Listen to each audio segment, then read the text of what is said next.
তো পরিবারকে বাঁচাবেন কিভাবে?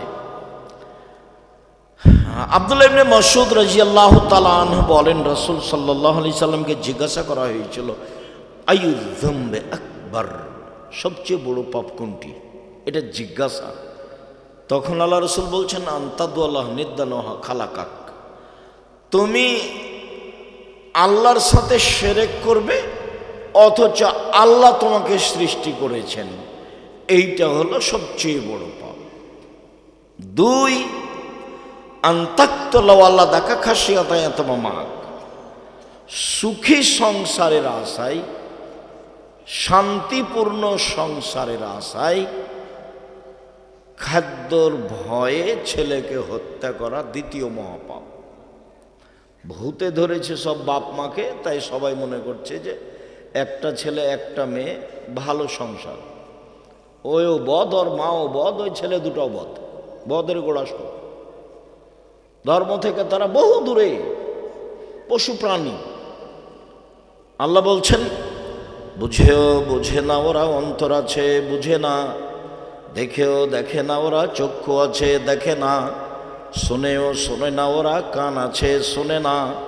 উলাইকা কালা আনাম, তারা পশু প্রাণীর মতো, তারা গরু ছাগলের মতো, তারা কুকুর শ্রেণীর মতো, বালহুমাজাল, বরং তার চেয়ে খারাপ। আমি তো বলছি ও নিম্ন শ্রেণীর মানুষ, বদ, আর আল্লাহ বলছেন যে ও কুকুর শ্রেণীর চেয়ে খারাপ। যে মনে করলো একটা ছেলে মেয়ে আমার যথেষ্ট, এ দিয়ে আমার সুখী সংসার, ও না সংসার বুঝে, ও না ছেলে মেয়েকে লালন পালন করা বুঝে, ও না শিরক বুঝে, ও না বেদাত বুঝে। ও ইনকাম করে, বউ রান্না করে খায়, দিন কাটে, চাকরি করে, বউও হতো একটা চাকরি করে, বউও হতো বা হাই স্কুলের বা প্রাইমারির শিক্ষিকা, 20-25-30 হাজার টাকা বেতন পায়, দুইজনই টাকা ইনকাম করে, মনে করছে ভালোই আছি, অথচ এই ভালোটা হলো কুকুর শ্রীগুলের মতো। আমি বলিনি এই কথা, আর আমি আপনার পাশে থাকি, আপনাকে আমি কষ্ট দিতে আসিনি। আমি 90 সাল থেকে মাঠে আছি। আপনার জীবন যদি আমি কুকুর শ্রীগুলের মতো প্রমাণ করতে না পারি, আমি বক্তব্য দেব না। আর আপনাকে হিসাব করে আমাকে একদিন 1 মিনিট কথা বলতে হবে, এই জিম্মেদারি আমি নিইনি। আপনার জীবন পশু প্রাণীর মতো, এটা আপনাকে মেনে নিতে হবে। কি করতে হবে? মেনে নিয়ে পরিবর্তন হন। আপনি কয়দিন কথা বলেছেন? কিসের সাংবাদিক আপনি? আপনাকে তো ভিক্ষা করে খাওয়া দরকার। মানুষের বদনাম শুধু পেপার পত্রিকায় লিখেন, রোজ লিখবেন টাকা খরচ করে যে ঠাকুরের কবিতা শিরক, ঠাকুর দুনিয়ার বদ, ঠাকুর মুসলমানের শত্রু, ঠাকুর বাঙালিদের শত্রু, ঠাকুর জাতির শত্রু, ঠাকুর ঢাকা বিশ্ববিদ্যালয়ের শত্রু, ঠাকুর বাংলা ভাষার শত্রু, ঠাকুর লাথির যোগ্য, এ কথা বলবেন, রোজ পেপারে লিখবেন। আর বলবেন যে বেগম রোকেয়া সবচেয়ে খারাপ মহিলা, বলেন বেগম রোকেয়া সবচেয়ে খারাপ মহিলা, তাহলে বুঝবো যে আপনার কিছু বিদ্যা বুদ্ধি আছে। একটা সিগারেট দেয়, তার জন্য বলেন অমুকের চরিত্র ফুলের মতো পবিত্র। তোমাদের এই ছেলেপেলার আমি চরিত্র খুব ভালো বুঝি না, খুব ভালো বুঝি আমি তোমাদেরকে দেখলে আমাকে ঘৃণা লাগে। যখন রাস্তায় ছুটো মোটর সাইকেল নিয়ে আর এই সেই নিয়ে, তখন তুমি মনে করো না যে আমি খুব ফুর্তিতে আছি, তোমাকে দেখলে আমাকে থুথু ফেলার ইচ্ছা হয়। তার মানে তুমি নিম্ন শ্রেণীর জাতির, তুমি সবচেয়ে খারাপ জাতির জন্য তুমি বোঝা। তুমি জাতির কি করতে পারো? তুমি জাতির কি করতে পারো? তোমার বড় ডাক্তার জাতির কি করতে পারে? ব্যতিক্রম আছে এই কথা আমি বলি না যে নেই, প্রায় ডাক্তারই যদি ওই কোম্পানির ওষুধ রেখে যেই কোম্পানি তাকে টাকা দেয়, তো ডাক্তার না ও পশু। যে ইঞ্জিনিয়ার চুরি করে, ও আর বাপে বলেছে যে আমার ছেলে মেধাবী, গোল্ডেন পেয়েছে, লন্ডন থেকে পড়েছে, তো চুরি করে। একটা রাস্তা করতে দিলে যা টাকা দিয়েছে তার 3 ভাগ খেয়ে নেয়, 1 ভাগ কাজ করে। কিসের ইঞ্জিনিয়ার ও? কে বলেছে ও জাতির জন্য কল্যাণ চাই? ও ওর জন্য চায় না, ওর বাপের জন্য চায় না, ওর মায়ের জন্য চায় না, ওর ছেলে মেয়ের জন্য চায় না। ও তো একটা আস্ত চোর। কি করতে পারে জাতি? শিক্ষা কাকে বলে? আল্লাহ নবী বলছেন, আল্লাহুম্মা ইন্নী আউযু বিকা মিন ইলমিন লা ইয়ানফা ওই বিদ্যা চায় না যে বিদ্যা উপকার করে না। আল্লাহ তুমি আমাকে ওই বিদ্যা থেকে বাঁচাও যে বিদ্যা উপকার করে না। আল্লাহ তুমি ওই বিদ্যা থেকে বাঁচাও আমাকে যে বিদ্যা উপকার করে না। অমিন কালবিন লা ইয়াখশা, আল্লাহ তুমি ওই অন্তর দিও না যে অন্তর তোমার ভয়ে কাঁদে না। আল্লাহ তোমার কাছে ওই অন্তর থেকে বাঁচতে চায় যে অন্তর, যে দেল, যে কলিজা তোমার ভয়ে কাঁদে না। অমিন নাফসিন লা তাসবা, ওই আত্মা চায় না যে আত্মা আলহামদুলিল্লাহ বলতে পারে না, অল্পতে তৃপ্তি পায় না, খুশি হয় না, খালি টাকা টাকা, এই সে আত্মা একটুকু শান্তি তৃপ্তি লাভ করে না। ওই আত্মা থেকে বাঁচাও, ওই আত্মা আমি চাই না।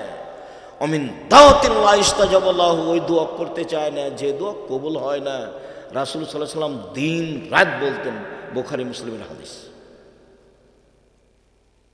এইভাবেই বলতেন। তো যে বিদ্যা আপনাকে কবর দিল, আপনার ছেলেকে কবর দিল, আপনার মেয়েকে কবর দিল, আপনার পরিবারকে কবর দিল, সবাকে ধ্বংস করলো, সেই বিদ্যা নিয়ে আপনি খুশি হলেন কি করে? ছেলে আমার গোল্ডেন পেয়েছে, ছেলে আমার লন্ডনে থাকে, সিটিজেন, নাগরিক হয়েছে। তো এটা আপনার কি কি উপকারে আসলো? আপনি কি দিয়ে বুঝলেন এটা ভালো? আপনার অনুভূতি নাই, যার কারণে আল্লাহ বলছেন বুঝেও বুঝে না ওরা, অন্তর আছে বুঝে না, বুঝা দরকার ছিল। দেখেও দেখে না ওরা, চক্ষু আছে দেখে না, শোনেও শোনে না ওরা, কান আছে শোনে না, শোনা দরকার ছিল। উলায়েকা কালা আনাম, তারা পশু প্রাণীর মতো, তারা গরু ছাগলের মতো, তারা কুকুর ছেলের মতো, বালহু মাজাল, বরং তার চেয়ে খারাপ। একথা আমি বলিনি, একথা আল্লাহ তাআলা বলেছেন, আমার কিছু করার নেই এখানে। লোকমান হাকিম বলেন, আব্বু শিরক করো না, শিরক মহাপাপ। রাসূল সাল্লাল্লাহু আলাইহি সাল্লাম বলছেন যে লা তুশরিক বিল্লাহ ওয়া ইন কুতিলতা হুররিকতা, জালেম জুলুম করে হত্যা করলে নিহত হয়ে যাও, শিরক করো না। জালেম জুলুম করে জ্বালিয়ে দিলে আগুনে জ্বলে যাও, শিরক করো না। জ্বলে পুড়ে মরে যাও, শিরক করো না। নিহত হয়ে যাও, মারা যাও, মরে যাও, তবু শিরক করো না। শিরক মহাপাপ। আল্লাহ তাআলা বলছেন হাদিসে কুদসি, আল্লাহ তাআলা বলছেন ইবনে আদম, আদমের ছেলে মেয়ে শোনো, মা দাওয়াউতানি ওয়া রাজাউতানি, তুমি যেভাবে ডাকো আমি সেভাবে থাকি, তুমি যেভাবে বলো আমি সেভাবে শুনি। আদমের ছেলে মেয়ে শোনো, তুমি যেভাবে ডাকো আমি সেভাবে থাকি, তুমি যেভাবে বলো আমি সেভাবে শুনি, তুমি যেভাবে আশা পোষণ করো আমি পূর্ণ করে থাকি, তুমি ক্ষমা চাইলে ক্ষমা করে দিই, ওলা উবালি, পরোয়া করি না তুমি কত বড় পাপী, আমি পরোয়া করি না তুমি কত বড় পাপী, আমি পরোয়া করি না তুমি কত বড় পাপী। আদমের ছেলে মেয়ে শোনো, লাউ বালাগাত যুনুবুকা কানা সামায়ে, তোমার পাপ বেশি হতে হতে হতে যদি আকাশে লেগে যায়, পাপ আর পাপ, সুম্মাস্তাগফিরতানি, এরপরে আমাকে বলো আমার ভুল হয়েছে, তখন আমি ক্ষমা করে দিই। আমি পরোয়া করি না তুমি কত বড় পাপী, আমি পরোয়া করি না তুমি কত বড় পাপী, তুমি যেভাবে ডাকো আমি সেভাবে থাকি, তুমি যেভাবে আশা পোষণ করো সেভাবে আমি পূর্ণ করে থাকি। এটা হলো দুনিয়া। বিচারের মাঠে আল্লাহ আমাদের সামনে আসবেন, বিচারের মাঠে আল্লাহ আবার আমাদের সামনে আসবেন। আমাদের সামনে এসে কিয়ামতের মাঠে আল্লাহ বলবেন ইবনে আদম, আদমের ছেলে মেয়ে শোনো, আতাইতা বিকুরাবিলার যে খাতায়া, আজকে এসেছো আকাশ জমিন পরিমাণ পাপ নিয়ে, বিচারের মাঠে এসেছো, পাপ আর পাপ, তোমাদের পাপ আকাশ জমিন পূর্ণ হয়ে আছে। আমিও এসেছি ও আতাইতো বেকুরাবিল মাগফিরা, যেই পরিমাণ তুমি পাপ নিয়ে এসেছো সেই পরিমাণ আমি ক্ষমা নিয়ে এসেছি। তোমার যেই পরিমাণ পাপ আমার সেই পরিমাণ ক্ষমা, তোমার যেই পরিমাণ পাপ আমার সেই পরিমাণ ক্ষমা, তোমার পাপ যত আমার ক্ষমা তত, তোমার পাপ যত আমার ক্ষমা তত, যদি শিরক না থাকে। এটা হলো মূল কথা। শিরক থাকলে তো আমাকে অপমান করেছো। তুমি বিড়ালদহের মাজারে টাকা দাও বেটা, ফাইজলামি করো। যে মরে আছে কবরে, ওরই কি হচ্ছে তার কোনো ঠিক ঠিকানা নাই, ওখানে টাকা দাও কেন? তোমার অনুভূতি হয় না? তুমি খাও না, তুমি হাগো না, পায়খানা করো না, তুমি হিসাব পাও না? তুমি মাছ দিয়ে ভাত খেলে কাঁটা ফেলে খাও, কাঁটা সহ খাও না, তার মানে বুদ্ধি আছে। ওই কবরে যে আছে সে তোমার কি করতে পারে, ওরই কি অবস্থা সেই কে জানে। আর তুমি সেখানে টাকা দাও মানে ফকির পাও না? ফকিরকে টাকা দাও, ওই যে দিন রাত হাত পেতে চাচ্ছে। শুনুন, দাপট দেখিয়ে টিকা যাবে না। 45 মিনিট সময়, ক্ষমতা দেখিয়ে টিকা যায় না। জুলুমের ফল খুব খারাপ। আল্লাহ রসুল বলছেন, হত্যা কো জুলম ফাইনা জুলমা জুলুমাতুন। অত্যাচার থেকে বেঁচে থাকো, অত্যাচার অন্ধকার। মানুষের উপরে জুলুম হয় জমি দখল করলে, পিটালে, জেলে দিলে, হাজতে দিলে। আর আল্লাহর উপরে জুলুম করা হয় শিরক করলে। মানুষই জুলুম সহ্য করে না, তা আল্লাহ কি দিয়ে সহ্য করবে? জুলুম করে, ক্ষমতা দেখিয়ে, দাপট দেখিয়ে, হইচই করে, জমি দখল করে, মারামারি করে, মানুষকে অপমান করে, লুটতরাজ করে, রাহাজানি করে বেঁচে থাকার চেষ্টা করিয়েন না, ভুল সিদ্ধান্ত। মাটির মানুষ দুদিন বাঁচতে এসেছেন, নরম হয়ে বাঁচেন। 5 ওয়াক্ত সালাত, হালাল রুজি, কোরআন তেলাওয়াত, আড্ডা পিটা হারাম, জান্নাত হবে ইনশাল্লাহ। আড্ডা পিটা কি? এই যে মোবাইলে ল্যাংটা মেয়ে দেখা ঘন্টার ঘন্টা, এটা একটা আড্ডা পিটা। আর একটা আড্ডা পিটা কি? ওই যে দোকানে বসে আছেন, ল্যাংটা মেয়ে নাচছে, মাথায় টুপি আছে, এর গল্প ওর গল্প, চেয়ারম্যান মেম্বার কি করলো, চুরি করলো, কাকে মারলো, এগুলো বলছে। সুদ মহাপাপ, এ কথা ঠিক। সুদের যে ভাষা আল্লাহ নবী উল্লেখ করেছেন, পৃথিবীতে কোনো পাপের ভাষা এরকম নয়। সুদের ভাষা শুনলেই কেমন কেমন লাগে। আল্লাহ রসুল বলছেন যে কেউ যদি 1 টাকা সুদ খায়, 36 বার জেনা করে যত পাপ হবে, 1 টাকা সুদ খেলে তার চেয়ে বেশি পাপ হবে। আল্লাহ রসুল বলছেন সুদের পাপের 17টি ভাগ রয়েছে, ছোট থেকে বড়, বড় থেকে ছোট। সবচেয়ে ছোট পাপ হলো মার সাথে জেনা করলে যেমন পাপ হয়, সুদ। শিরক মহাপাপ, ভাষা এমন নয়। বাপ মায়ের অবাধ্য চলা মহাপাপ, ভাষা এমন নয়। মিথ্যা সাক্ষী মহাপাপ, ভাষা এমন নয়। সন্তান হত্যা করা মহাপাপ, ভাষা এমন নয়। মানুষ হত্যা করা মহাপাপ, ভাষা এমন নয়। জোর করে জমি দখল করা মহাপাপ, ভাষা এরকম নয়। পৃথিবীতে সবচেয়ে দুঃখজনক, কষ্টদায়ক, ব্যথাকর, মানে অবাক ভাষা হলো সুদের ভাষা। কে যদি জেনে শুনে 1 টাকা সুদ খায়, 36 বার জেনা করে যত পাপ হবে, 1 টাকা সুদ খেলে তার চেয়ে বেশি পাপ হবে। বাংলাদেশের মাটিতে এমন কোনো ব্যাংকিং ব্যবস্থা নাই যেটা সুদমুক্ত, এমন কোনো ইন্স্যুরেন্স নেই যেটা সুদমুক্ত। উপার্জনের পথ 4টা। 1, দিন মজুরি, সন্ধ্যায় টাকা শেষ, জীবন শেষ, বাস। 2, চাকরি, 25 দিনে টাকা শেষ হবে, 5 দিন ধার কর্য করে চলবে, জীবনও শেষ, সবই শেষ। 3, জমি চাষ, হয় সমান সমান না হয় লস, হয় সমান সমান না হয় লস। 4, ব্যবসা, সেটা চকলেটের হোক না হয় বাদামের, বাদাম বিক্রি বুঝেন আপনারা? তোমরা বাদাম বিক্রি বুঝো? সেটা বাদাম বিক্রি ব্যবসা হোক আর না হলে ইনপোর্টে ব্যবসা হোক কোটি কোটি টাকার, সেটা যে ব্যবসায় হোক না কেন, আল্লাহ নবী বললেন সত্যবাদী বিশ্বস্ত ব্যবসায়ীরা নবীদের সাথে জান্নাতে থাকবেন। সত্যবাদী বিশ্বস্ত ব্যবসায়ীরা নবীদের সাথে জান্নাতে থাকবেন। আমি যখন বলেছি যে তোমরা বাপ বেটা ভিক্ষা করে খাও, শ্বশুরের কাছে টাকা নিও না, কেন?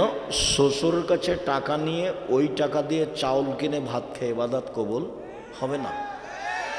শ্বশুরের কাছে টাকা নিয়ে ওই টাকা দিয়ে চাউল কিনে ভাত খেয়ে ইবাদত কবুল হবে না। ভিক্ষা করা টাকা দিয়ে চাউল কিনে ভাত খেয়ে ইবাদত কবুল হবে। ভিক্ষা উপার্জনের সবচেয়ে জায়েজ অপছন্দ পথ। 1 নম্বর পথ ব্যবসা, 2 নম্বর পথ জমি চাষ চাকরি, 3 নম্বর পথ জমি চাষ, 4 নম্বর পথ দিন মজুরি কিষান কামলা, এ হলো উপার্জনের পথ। 5 নম্বর পথ ভালো নয়, সেটা হলো ভিক্ষা করা। ভিক্ষা করা টাকা দিয়ে চাউল কিনে ভাত খেয়ে ইবাদত কবুল হবে, কিন্তু শ্বশুরের কাছে টাকা নিয়ে ওই টাকা দিয়ে চাউল কিনে ভাত খেয়ে ইবাদত কবুল হবে না। ওটা হারাম টাকা, ওটা সন্ধ্যা হতে হতে ফেরত দিতে হবে। ফাজলামি করো বাপ বেটা, শ্বশুরের মোটর সাইকেল নিয়ে তোমার বাপও চড়ে, তুমিও চড়ো। তো তোমার বাপ তোমাকে, তোমার শ্বশুর তোমাকে খুশি হয়ে দিয়েছে, ফালতু কথা বলো। তোমার শ্বশুর মোটর সাইকেলটা ভিক্ষুককে দিতে দেখি, সব ফাজলামি করো। তোমরা বাপ বেটার মুখখান কালো হয়ে আছে দেখো। তোমার বাপকে যদি আমি পশু প্রাণীর চেয়ে খারাপ প্রমাণ করতে না পারি, আমি বক্তব্য দেব না, এখনই সালাম দিয়ে উঠে যাব। তোমার বাপের কাছে আমি জিম্মি নই। 90 সাল থেকে আমি মাঠে আছি, এই দেশের কোনো মানুষের কাছে আমি জিম্মি নই, 1 মিনিটের জন্য নই, 1 মিনিটের জন্য নই। আজও যে তোমার কাছে এসেছি অগ্রিম পাথর নিয়ে আসিনি, এমনি এসেছি। 30 বছরে কোনোদিন মানুষের কাছে পথ খরচ চাইনি, 35 বছরে। আমি জিম্মি নই তোমার কাছে। তোমাকে প্রমাণ করতে এসেছি যে তোমার জীবন পশু প্রাণীর মতো, এই জন্য এসেছি। তোমার বাপ মাকে যদি আমি অশিক্ষিত প্রমাণ করতে না পারি, আমি জাতির সামনে বক্তব্য দেব না। লোকমান হাকিম বলছেন, আব্বু আকিমিস সালাহ, সালাত আদায় করো।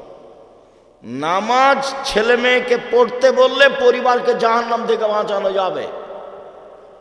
শিরক থেকে ছেলে মেয়েকে রক্ষা করলে জাহান্নাম থেকে বাঁচানো যাবে। ছেলে ঘুম থেকে উঠে স্কুলে গিয়ে বলে ও কালিমা তোমার আকাশ, তাহলে আপনার ছেলে মেয়েকে আপনি জাহান্নাম থেকে বাঁচালেন কি করে? এই সুবাদে আরো বলছি, আমি এই দেশের মাটিতে উন্নত মানের প্রতিষ্ঠান গড়বই ইনশাআল্লাহ, যেখানে ছেলে মেয়ে বাংলা ইংরেজি আরবি উন্নত মানের শিক্ষা অর্জন করে জাতির অন্যায়ের বিরুদ্ধে লড়বে, মুখে কলমে মিডিয়ায় লড়বে ইনশাআল্লাহ। আপনার বাড়ির পাশে আছে, কেন জান না তা তো আমি বলতে পারবো না, ডাঙ্গিপাড়া 50 বিঘা জমির উপরে, 50 বিঘা জমির উপরে জামিয়া সালাফে 5000-এর বেশি ছেলে মেয়ে পড়াশোনা করে। 300 জন শিক্ষক শিক্ষিকা আছে দেশ বিদেশের। 40 লক্ষ টাকা মাসে বেতন লাগে, 40 লক্ষ। দেখতে গেছেন কোনোদিন? দেখতে যান না কেন? নিজের ছেলে মেয়েকে বাঁচানোর চেষ্টা করেন। আপনি খুশি হয়েছেন, গোল্ডেন পেয়েছে ছেলে, আমিও খুশি, কিন্তু ছেলে যে চোর সেটার জবাব কি? বড় ডাক্তার সেদিন আসলে, কি গ্রামের নাম, ধাদাস, সেদিন আসলো ধাদাস, সেদিন তো আপনার ছেলে গাড়ি থেকে নামলো, আপনিও খুশি। পিজি হাসপাতালে চাকরি করে, 3 লাখ টাকা বেতন মাসে, গাড়ি থেকে নামলো, এসে গ্রামের মা চাচিও খুব খুশি। তো নামলো যখন, তখন দেখা গেল গলায় টাই আছে, প্যান্টটা টাকানোর নিচে আছে, দাড়ি চাঁচা আছে, হাতে সিগারেট আছে।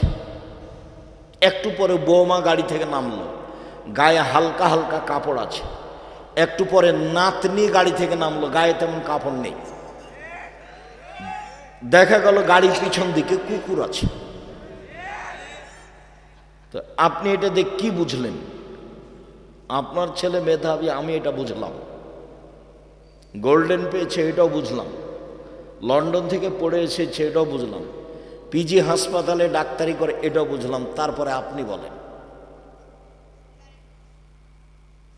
ও তো কোম্পানির ওষুধ লিখে, যে কোম্পানি তাকে টাকা দিয়েছে।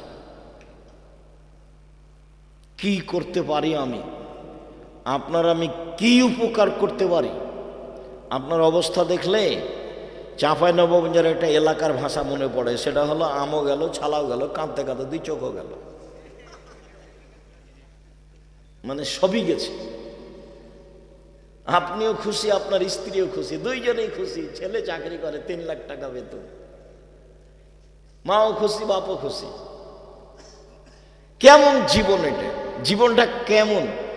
লোকমান হাকিম বলছেন, আব্বু পরিবার জাহান্নাম থেকে বাঁচাতে হবে। শিরক করো না আব্বু, শিরক মহাপাপ, জাতির উপকার। 2 সালাত আদায় করো। 3 ভালো কাজের আদেশ করো, মন্দ কাজের নিষেধ করো। এতে সমস্যা আসবে, ধৈর্য ধারণ করো। পৃথিবীতে মানুষের জীবনে সবচেয়ে বড় কাজ ধৈর্য ধারণ করা। মানুষের জীবনে যত কাজ আছে তার সবচেয়ে গুরুত্বপূর্ণ কাজ হলো ধৈর্য। আল্লাহ বলছেন ওরা জান্নাতে যাবে। কারা? 1 আল্লাযীনা ইনফিকুনা ফিস সাররাই ওয়াদ দাররাই, সচ্ছল অসচ্ছল দান করলো যারা। সচ্ছল 50,000, অসচ্ছল একটা কয়েন। কয়েন বুঝেন আপনারা? একটা টাকা, ভ্যানওয়ালা 2টা টাকা। সচ্ছল অসচ্ছল দান করলো। 2 অল কাযিমিনাল গায়জ, রাগ দমন করলো, রাগ দিয়ে কাজ নেয় না, রাগ করে বউকে মারে না। আপনার ভ্যানটা আর একজনের ভ্যানের সাথে ঠেঙে গেছে, এমন বলা বললো, একবারে রাজশাহীর এলাকার ভাষায়, চাঁপাইনবাবগঞ্জের এলাকায় লুটে খেয়ে নিল। একটু পরে এরই ভ্যানটা আর একজনের সাথে লেগে গেছে, তো ওইও দিল। একই কথা, সব গরু ছাগল। আর যদি খুব দামি গাড়ি হয়, দামি গাড়ির সাথে যদি তোমার ভ্যানটা লেগে যায়, তো গাড়ি চালক থামিয়ে এবার বলছে, বেটা তুই আমাকে চিনিস? তোকে তো আমি চিনি, তুই সুইপারের মালিক। যারা পায়খানা পরিষ্কার করে, ওই ছেলেটা আবার আমেরিকায় থাকে, ওর বাপের এটা সবচেয়ে মেধাবী ছেলে। তো লন্ডনে গেছে, ভালো মেধা, সেই জন্য। তখন ওরা তো আব্দুল্লাহর বক্তব্য শোনেন, সব দাসেরা, এরা গোলাম। যারা মেধাবী আর ও দেশে যে কি করছে, গোলামি করছে, দাস। তো একে তো আর বড় চাকরি দিবে না, একে দিয়েছে ওই ম্যাথরদের দায়িত্বশীল করে দিয়েছে, বেতন দিয়েছে 5 লাখ।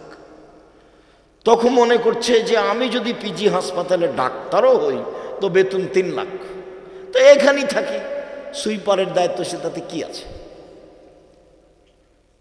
এ দুনিয়ার কি করতে পারে, এ জাতির কি করতে পারে?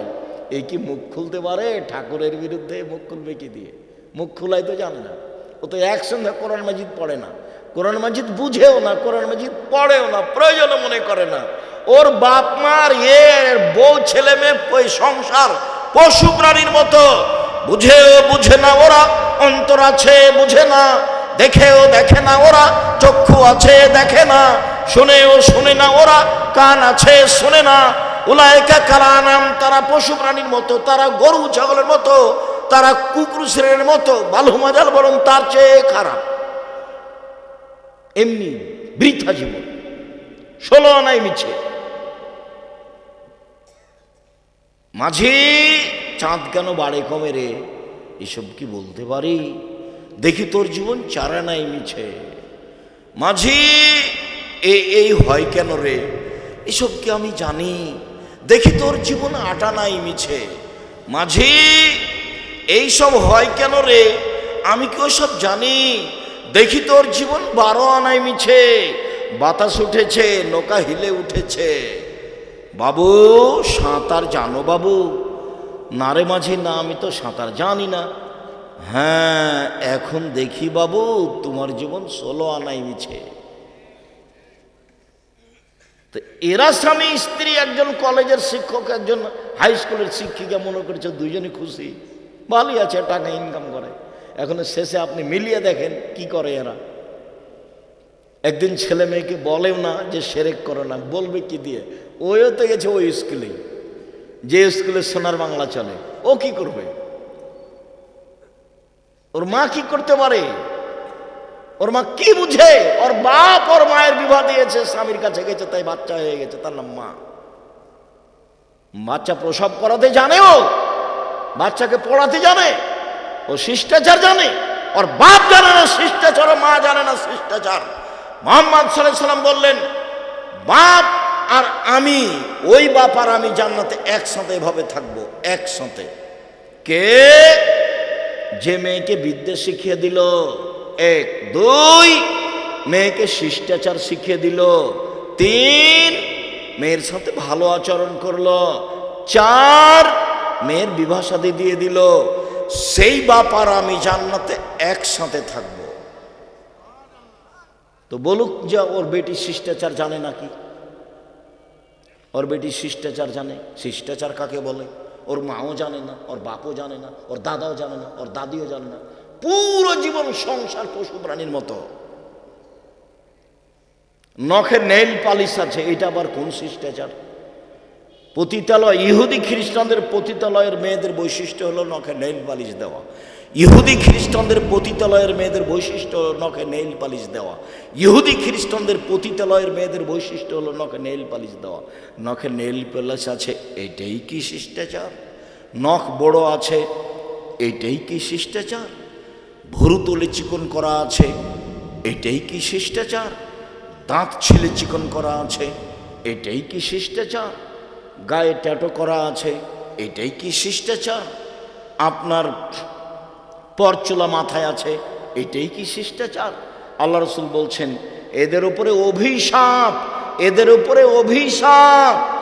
যারা নখ বড় করে তাদের উপরে অভিশাপ, যারা পরচুলা মাথায় দিয়ে খোপা বড় করে তাদের উপরে অভিশাপ, যারা ভুরু তুলে চিকন করে তাদের উপরে অভিশাপ, যারা দাঁত ছিলে চিকন করে তাদের উপরে অভিশাপ, যারা উঁচু স্যান্ডেল পরে নিজেকে উঁচু দেখায় তার উপরে অভিশাপ, যারা প্রেসের পোষে নিজেকে কম বয়সের দেখায় তাদের উপরে অভিশাপ, যারা পুরুষের জুতা স্যান্ডেল পরে, পোশাকপাতি পরে, শার্ট প্যান্ট পরে, ওদের উপরে অভিশাপ, ওদের উপরে অভিশাপ, ওদের উপরে অভিশাপ।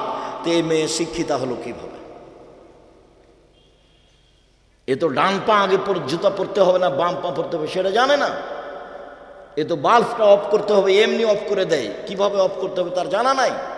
এই ছেলে তোমার মাকে জিজ্ঞাসা করো আজকে, যদি বলতে না পারে তাহলে বলিও যে আব্দুর রাজাক সাহেব আপনাকে খালা বলে ডাকতে বলেছে, খালা।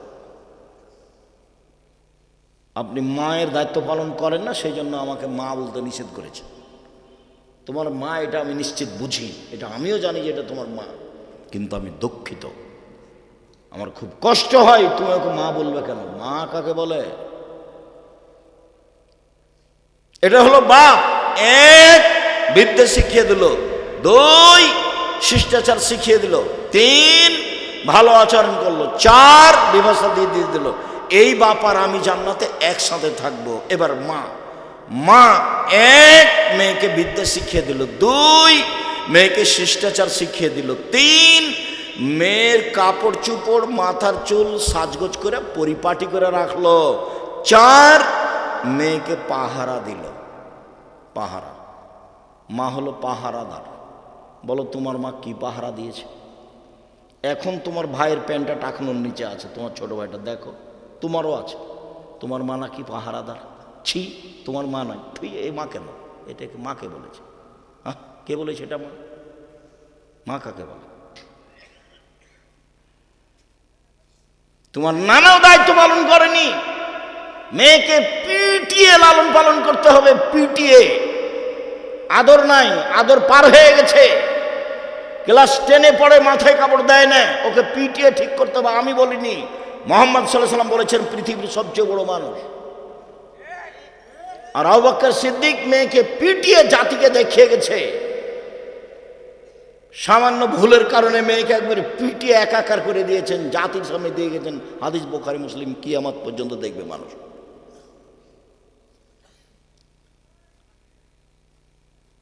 আয়েশা রাদিয়াল্লাহু তাআলা আনহা বলেন, আবু বকর আমার নিকটে আসলেন, তখন আমার স্বামী আমার উরু রানের উপরে মাথা দিয়ে ঘুমাচ্ছিলেন। আবু বকর যখন আমার কাছে আসলেন, তখন আমার স্বামী আমার উরু রানের উপরে মাথা দিয়ে ঘুমাচ্ছিলেন। এসে কোমরের উপরে এত জোরে মারলেন, ফালাকজানি লাকশাতান শাদীদা, খুব জোরে মারলেন। আমার স্বামী আমার উরু রানের উপরে মাথা দিয়ে না ঘুমালে আমি মায়ের কারণে দূরে সরে যেতাম, এত জোরে মেরেছেন। এক মিনিট, দেশের পরিবেশ। আমাদের দেশের শ্বশুর যদি মেয়ের জামাইয়ের ঘরে গিয়ে দেখে যে জামাই মেয়ের উরুরানের উপরে মাথা দিয়ে ঘুমিয়ে আছে, তাহলে শ্বশুর তো ঘরে যাওয়া দূরের কথা, পাল্টা এভাবে ঘুম। জি, ঘুরি পালাবে না?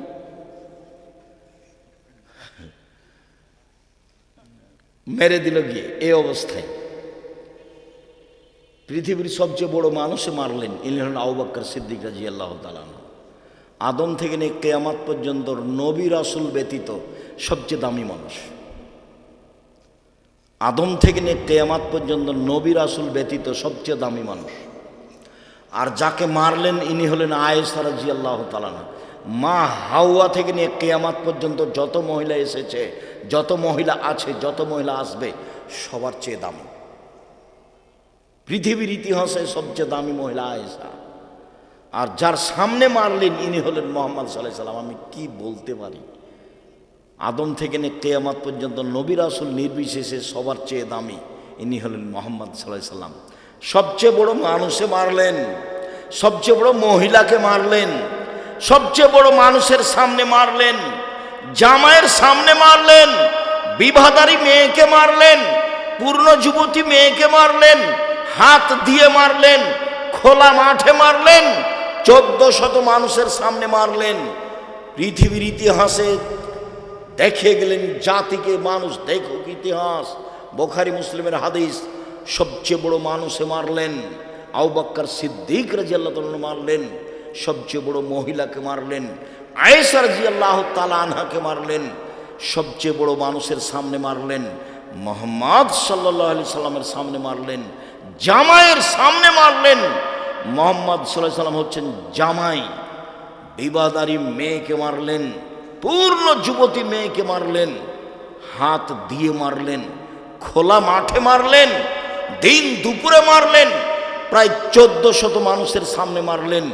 এত বড় বাপে এত বড় বেটিকে, এত বড় মেয়েকে মেরে দিলেন। ভুল কোথায়? গলার হারটা হারিয়ে গেছে, বুঝতে পারেননি, সেই জন্য। আপনার মেয়ে এখন নখ বড় বড় আছে, এসে বসে আছে, আর একটু আগে এসে চলে গেছে, হ্যাঁ করে এসেছে চলে গেছে, আবার হ্যাঁ করে গল্প।